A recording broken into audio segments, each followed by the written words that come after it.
There's this a quote comes to mind. It would be very. I think it was on your podcast. It may have been. Excuse me if I'm wrong. I think it was Eric Weinstein said it's very hard to maintain one's anti-Semitism at a Shabbat dinner or Yes, he said it. living Yeah. through a Shabbat Yeah. dinner. I think meeting with people from the other side, having that discourse, having your opinion. You said Vivek made the rounds, sharpened his thinking. Talking with people, sharpening your thinking, being open to debate. And what's the forum for that? It's not everyone should, not everyone can, or, will be going around doing rounds of podcasts, but listening to things from different sides, consuming media that is much more personal, and where you and I, we're speaking like a couple of old pals. We're speaking face to face, human to human. We're not, behind a teleprompter with 15 layers of makeup and rehearsed lines and shiny cameras and whatever, and a teleprompter that we're literally reading off of. And more importantly, you didn't come in here to make me look bad. You came in here to find out who I am. And if that looks bad, fine. The marketplace of ideas will decide. We'll decide that. But you didn't come in here to try and trip me up or make me look bad. Now, you may have questions about things I've done or said, and we can talk about that. But the agenda you have is not one to get clicks at my expense. And that is what a lot of the media is, right? Point. That's the difference. And the moment you start using politicians to get clicks, that's when the system starts to break down. Yep. Right? Now, I think we're actually at the very beginning of something very exciting. If you look at the biggest platform in the world is Joe Rogan.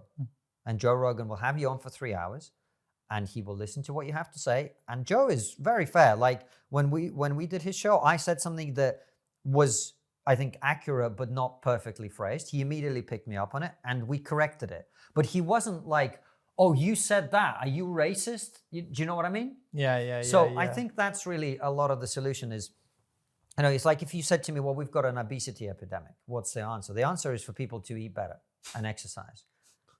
What a concept. If we have an intellectual obesity epidemic, which is what we've got because we're being fed crap, the answer to that is to eat whole foods for our mind. Yeah. And that is it's such a good point. Open discussion. Nice, Konstantin. That's excellent.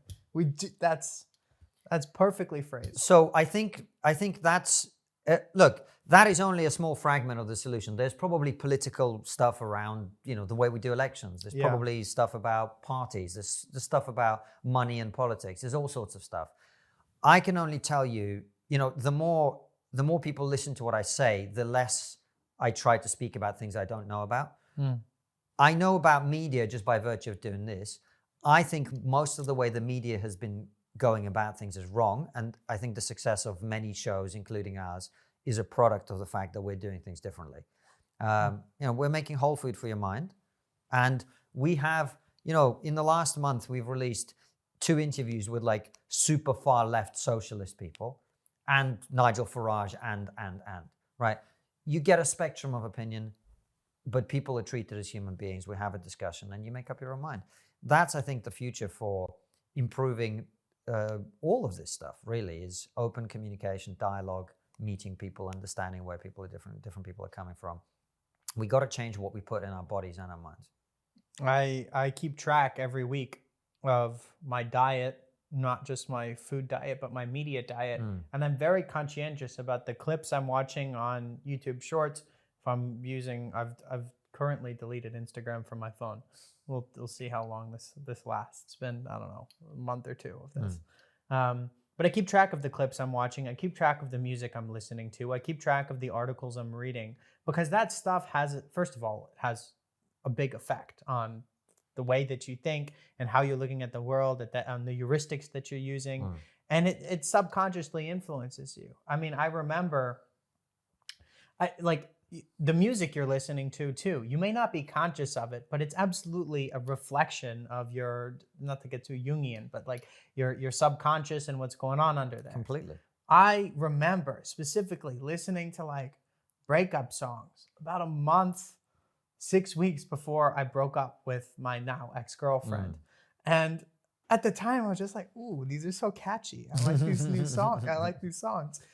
But I wasn't having the conversation, oh, these lyrics are speaking about a breakup. I was just like, this rhymes and this is groovy. So media diet is absolutely something that influences the way that we think. And I write it down every week. I keep track of my food and media diet. That's smart. And I think, there are a lot of people who go, oh, social media is terrible. And I'm like, if your personal experience of social media is terrible, the chances are you're following the wrong people. My social media experience is fucking great. I love going on Twitter and talking to people, exchanging ideas, seeing what my audience wants me to talk about or wants to say or wants to criticize what I've said or done or whatever. I love it. There are times when people pile on and whatever, and obviously no one enjoys that. But broadly speaking, my experience with social media is fucking great. So if you keep being shown things you don't want to see, stop following the people that are showing it to you. I didn't even know this until not so long ago. There's a little thing, at least on YouTube Shorts, you can click, don't show me this. Yeah. Don't show me this. You do that 2 or 3 times, you're not going to see that shit again. Right. And I would encourage everyone to do that. Like, be really careful. Think about what's draining energy, what's creating energy. There's obviously overload here. I think people should also track how much time they're spending on the different platforms. The iPhone allows you to do some of it. There's different things you can do.